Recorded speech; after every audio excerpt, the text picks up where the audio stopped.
కానీ ఈ స్థాయిలో చేతబడి చేసే వ్యక్తి ఉంటారా? చాలా పవర్‌ఫుల్‌గా ప్రభావం చూపింది. ఉంది స్వామి. అప్పుడు ఆమెతో ఏం చెప్పానంటే, అదేమిటంటే, ఈ చేతబడి చేసిన మహిళకు తల్లి అక్కడే ఉంది. స్వామి, ఆమె చాలా సార్లు ఇలా చేసింది. నేను చాలా సార్లు చెప్పాను. ఇది తప్పు. అలా చెయ్యకూడదు అని చెప్పాను. కానీ ఆమె అలా చేస్తూనే ఉంది. ఒక చోటికి వెళ్లి ఇలా చేస్తున్నారు. అక్కడ ఈ విధంగా చేతబడులు, దుష్ట పూజలు చేస్తున్నారు. చాలామంది ఆ దుష్ట పూజలు ఫలించిన అనుభవం ఉన్నవాళ్ళు అక్కడికి వస్తున్నారు. నేను ఇది చేశాను. నాకు ఆ ఫలితం వచ్చింది.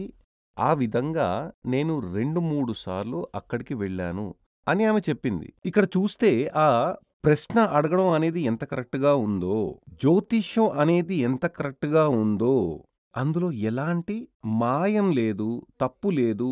100% ఇదివరకే ఒక చోట చెప్పిన విధంగా 4, 3 కలిపితే 7.